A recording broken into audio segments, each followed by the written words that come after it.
कि जब 1971 में बांग्लादेश आज़ाद हुआ, नया नेशन के रूप में आया भारत के समर्थन से, तो उस समय तकरीबन वहाँ पर जो है 16% हिंदू आबादी हुआ करती थी, लेकिन वो रेड्यूस होकर तकरीबन 8% बची हुई है।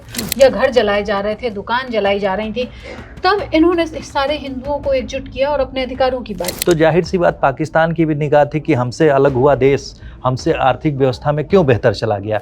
मैं ये कहूँगा कि बहुत दुख की बात है कि साहब जिस व्यक्ति के नेतृत्व में वो देश आज़ाद हुआ, उसकी मूर्तियों को ध्वस्त किया जाए, उसके ये कैसा विरोध है आज? ये कैसा विरोध है। हिंदू स्टूडेंट्स के खिलाफ जिस तरह से उन लोगों ने मारपीट शुरू कर दी है, उससे एक बड़ा एग्जाम्पल है कि एक आदमी जिसकी पॉपुलेशन इतनी कम, उस जो माइनॉरिटी सेगमेंट की, वो हमको चैलेंज कैसे कर सकती है। हमने तो अपनी शक्ति से जो है उस सत्ता को गिरा दिया और ये लोग हमें चैलेंज कर रहे हैं। तो हिंदुओं के खिलाफ एक तरह से ये भी आ रहा है कि आप 50,000 दीजिए, 50,000 टका लीजिए। वहाँ मौलाना खुले मन से बोल रहे हैं कि साहब आप कन्वर्ट होइए। पिछले हफ्ते ही एक सम्मेलन हुआ था जिसमें तकरीब 2 से 3 लाख लोग एक छोटे से ग्राउंड में इकट्ठा हो गए थे, जिसको चिन्मय्या कृष्णदास ने एड्रेस किया था। यही वजह ये एक बड़ा कारण था कि एक उन्होंने 2 से 3 लाख लोगों की जो रैली को एक छोटी जगह पे एड्रेस किया, तो उसका पूरे नेशन वाइड जो बांग्लादेश में असर हुआ, हिंदू और इकट्ठा होने लगे। बांग्लादेश फिर से उबल रहा है।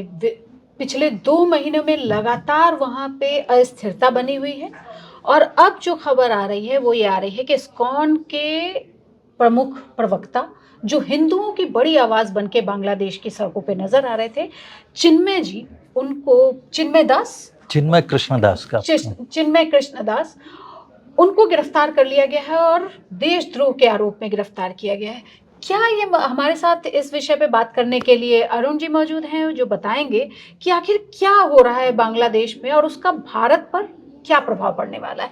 अरुण जी, आपका बहुत बहुत स्वागत है। आप बताइए कि क्या है ये कृष्णदास जी का मामला और क्यों इतने अल्पसंख्यक हिंदुओं को लेके बांग्लादेश में उबाल है। देखिए, मैं इस बांग्लादेश इशू को थोड़ा सा पीछे ले जाके हम लोग डिस्कस करते हैं। एक तो सबसे बड़ी बात, सितंबर 23 इस साल का जो है बांग्लादेश के लिए एक तरह से हम लोग, अगर 23 को जब उनको अपदस्थ किया गया, शेख हसीना की जो सरकार, अवामी लीग की जो प्राइम मिनिस्टर थी पार्टी, उनकी अपनी पार्टी, वहाँ से जब वो प्राइम मिनिस्टर चौथी बार प्राइम मिनिस्टर थी, उनके खिलाफ जो है एक कोटा प्रोटेस्ट शुरू हुआ। जो कोटा प्रोटेस्ट शुरू हुआ वहाँ पर रिजर्वेशन इशू को लेकर। रिजर्वेशन में एक्चुअली वो जो 1971 में बांग्लादेश के लिबरेशन में जिन लोगों ने भाग लिया था, उनके लोगों को सम्मानित जो लोग हुए, तो उनके जो परिवार के लोग थे उनको कोटा दिया जा रहा था, तो अचानक समाप्त किया गया। उससे रिलेटेड इशू था, कोटा इशू मेजरली आप कह सकती हैं, जिसको लेकर प्रोटेस्ट चल रहा था, जिसमें जमात के लोग, स्टूडेंट्स, ढाका यूनिवर्सिटी के स्टूडेंट्स और जो कॉलेज स्टूडेंट्स, यूथ का एक मूवमेंट था। लेकिन उसके पीछे उस मूवमेंट के पीछे जमायत के लोग थे, जो कट्टरपंथी इस्लामिक ग्रुप है उसके लोग थे। उन लोगों ने जो है एक तरह से जो है, और उसको जो है दूसरे तरीके से वहाँ की, अब तो बाद में आज जिस तरह से मिलिट्री ने रोल प्ले किया, लगा कि मिलिट्री का भी सपोर्ट था, पाकिस्तान की ISI का पूरा सपोर्ट था, जिसके समर्थन से उन लोगों ने जो है शेख हसीना की सरकार को अपदस्थ किया। उसके बाद की जो स्थितियाँ हैं, उसके बाद लुक बैक नहीं हुआ कि साहब जो इंटरिम सरकार, जो प्रोफेसर यूनिस हैं मोहम्मद के, उसमें अमेरिका समर्थित सरकार जो आई, उसके आने के बाद में भी था कि law and order situation control होगी, नॉर्मलसी आ जाएगी, लेकिन वो हुई नहीं। उसके बाद कट्टरपंथी जमात के लोग बिल्कुल खुलकर आ गए और उन लोगों ने एक तरह से मोर्चा खोल दिया कि वहाँ की जो 8% आबादी है, मैं आपको बता दूं कि जब 1971 में बांग्लादेश आज़ाद हुआ, नया नेशन के रूप में आया भारत के समर्थन से, तो उस समय तकरीबन वहाँ पर जो है 16% हिंदू आबादी हुआ करती थी, लेकिन वो रेड्यूस होकर तकरीबन 8% बची हुई है।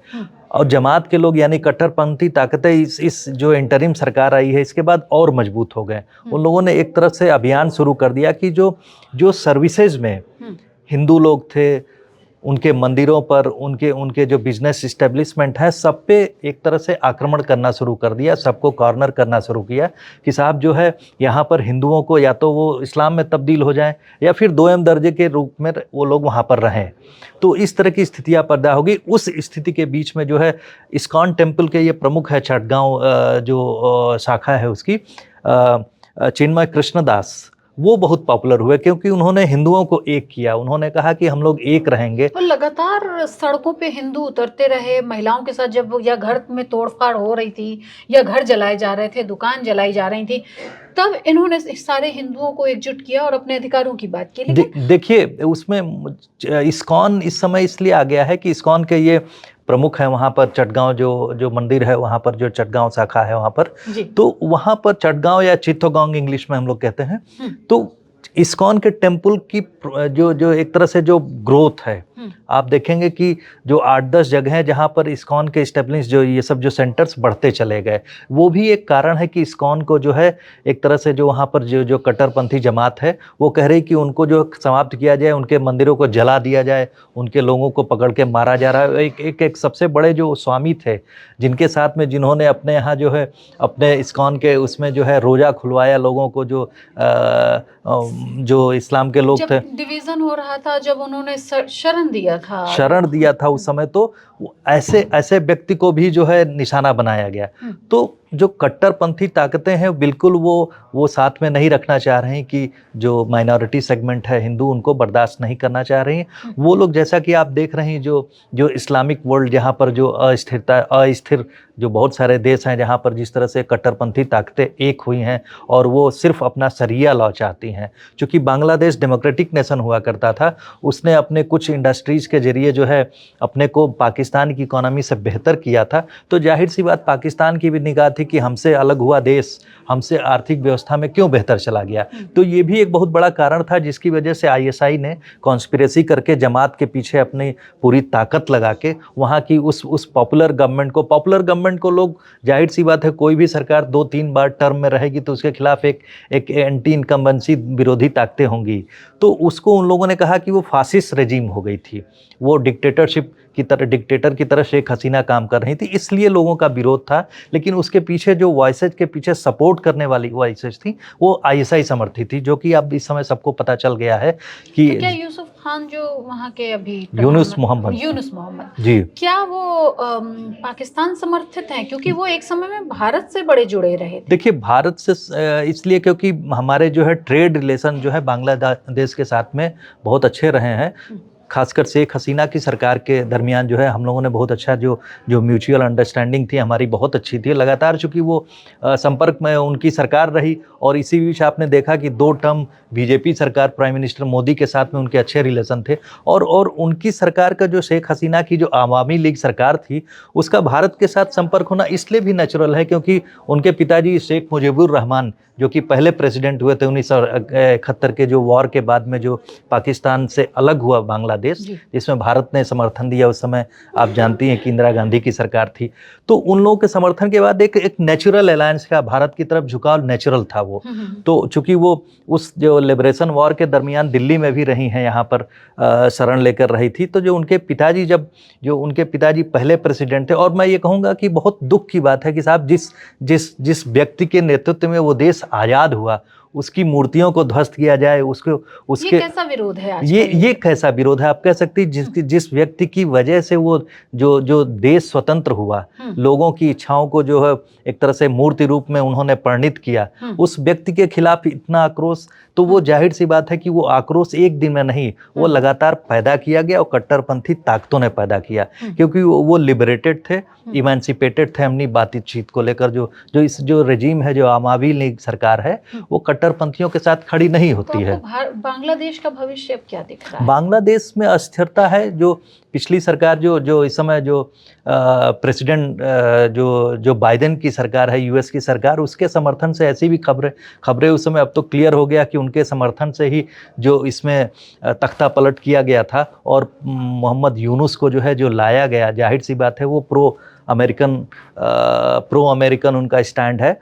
तो उसमें लेकिन अस्थिर इसलिए हो रहे हैं क्योंकि जमात के पीछे जो आईएसआई आ गई है। अब वो बिल्कुल देखा जाए तो आपने अभी एक रिसेंट एग्जांपल दूंगा कि वो इस समय जो है इस तरह से दिख रहे हैं जैसे वो कुछ कर सकने की स्थिति में ना हो। आपने देखा अदानी वाला हमारे यहाँ का जो एक मामला है यूएस के कोर्ट में गया है, तो पाकिस्तान वो बांग्लादेश जो है वहाँ का जो एग्रीमेंट है उसको रद्द करने की कोशिश कर रहा है। तो वो जिस तरह से यूएस की ही तरफ देख के इंडिपेंडेंट तरीके से वो नहीं कुछ कर पा रहे हैं। तो क्या ट्रंप के आने से कुछ बदलाव ट्रंप, होगा? मैं आपको बताऊं कि डोनाल्ड ट्रंप में इलेक्शन के टाइम में उन्होंने बहुत खुल के कहा था कि वो जो है अगर सरकार में आते हैं, उनकी सरकार आती है तो बांग्लादेश के हिंदुओं के हितों को सुरक्षित करेंगे। तो जनवरी में उनकी सरकार अब एक तरह से आ जाएगी पूरी तरह से सत्ता में।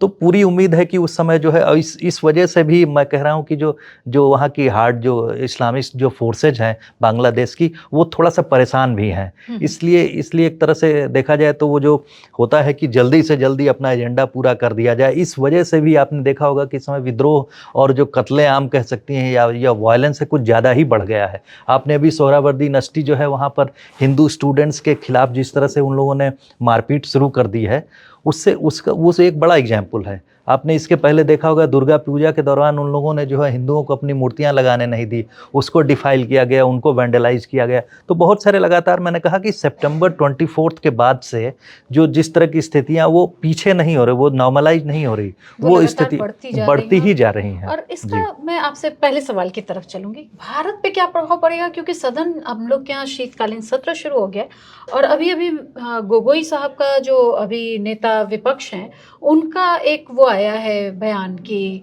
मोदी जी हर जगह विश्व गुरु बन के जा रहे हैं, लेकिन अपने हिंदुओं को वहाँ नहीं बचा पा रहे बांग्लादेश में, जो कि उनका काफ़ी करीबी रहा है। तो उनको इस चीज़ से इस्तीफा दे देना चाहिए, उनको इस पे बोलना चाहिए। ये बार बार प्रधानमंत्री मोदी को टारगेट किया जा रहा है। इस पे आपको क्या लगता है कि क्या करना चाहिए? देखिए, कांग्रेस की स्थिति बहुत थोड़ी सी, मैं ये कहूँगा कि बिना पर्सनल हुए कि कांग्रेस की स्थिति दयनीय हो चुकी है। इसलिए दयनीय है कि उन्होंने बहुत उम्मीदें रखी थी हरियाणा चुनाव में बुरी तरह से हारे, तो उनको कोई मुद्दा मिल नहीं रहा। उसके बाद महाराष्ट्र में उन्होंने कुछ ज़्यादा ही उम्मीद लगा दी थी। उनको लग रहा था कि हमारा एमवी अलायंस जो है 165 से 170 जीत जाए, स्वीप करेंगे। लेकिन इस तरह का एक तरफा परिणाम आना उनके लिए हताशा की बात है। तो जाहिर सी बात है वो प्राइम मिनिस्टर को किसी न किसी तरीके से हिट करने की कोशिश करते हैं। प्राइम मिनिस्टर मोदी जो है, एक जो बांग्लादेश है वो इंडिपेंडेंट नेशन है, सॉवरिन नेशन है। सॉवरिन नेशन में आप डायरेक्ट इस तरह से नहीं इंटरफियर कर सकते। लेकिन ये बात जरूर है कि सरकार की तरफ से आपने देखा होगा कि जो हमारे विदेश मंत्री, उनकी तरफ से भी पहले स्टेटमेंट आ चुका है इस बारे में। क्योंकि बांग्लादेश ऐसा नहीं कि इस समय उनकी अर्थव्यवस्था पे हिट हुआ है, उनकी अर्थव्यवस्था चरमरा गई है इस समय। और जिस तरह से लॉ एंड ऑर्डर की स्थिति बन गई है वो एक तरह से फेल्ड स्टेट होता दिख रहा है। तो उसमें हम लोग डायरेक्ट इंटरवीन नहीं कर सकते हैं। लेकिन कांग्रेस की दिक्कत ये है कि कांग्रेस हर एक बहाने को लेकर जो है प्राइम मिनिस्टर मोदी को हिट करना चाहती। ये मैंने कहा ना कि उनके पास मुद्दे नहीं है। अभी हाल में ही महाराष्ट्र चुनाव बुरी तरह हारे हैं, तो जाहिर सी बात है इस बार के संसद के सेशन की में जो है कुछ न कुछ इस तरह की बातें आएंगी ही। अच्छा, एक सवाल चलते चलते मैं पूछूं कि बांग्लादेश में जिस तरह से इन चिन्मया कृष्णदास पे को देशद्रोह का आरोप लगा के गिरफ्तार किया गया, और वो क्या ये इतनी बड़ी शख्सियत बन गए थे वहाँ के लिए कि वो वहाँ की चूल्हे हिला सकते थे, अगर हम कहें, अगर ये देशज भाषा में, कि इतना डर गई बांग्लादेश सरकार कि उनको गिरफ्तार तक करना पड़ गया? देखिए, मैंने कहा देशद्रोह का आरोप लगा, तो बड़ी चीज़ है। जो सम्मिलित सनातन ज्योत, उन्होंने एक ऑर्गेनाइजेशन बनाया जिसके वो प्रमुख नेता, एक तरह से शीर्ष के नेता हो गए। उन्होंने सभी हिंदुओं को एक करने की कोशिश की।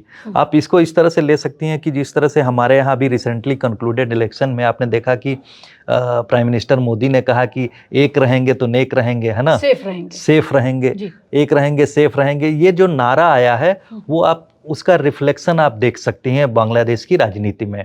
एक रहेंगे सेफ रहेंगे, अगर उसी बात को लेकर जो है आप अगर रिलेट करें तो हिंदू जब एक हो रहा है, भले उनकी 8% आबादी है, तो वो लोग सम्मिलित होकर कम से कम उनके ऊपर जो अटैक हो रहे हैं उसको जो है उनको जो है एक तरह से वो कर पा रहे हैं, जवाब दे पा रहे हैं, अपने को प्रोटेक्ट कर पा रहे हैं।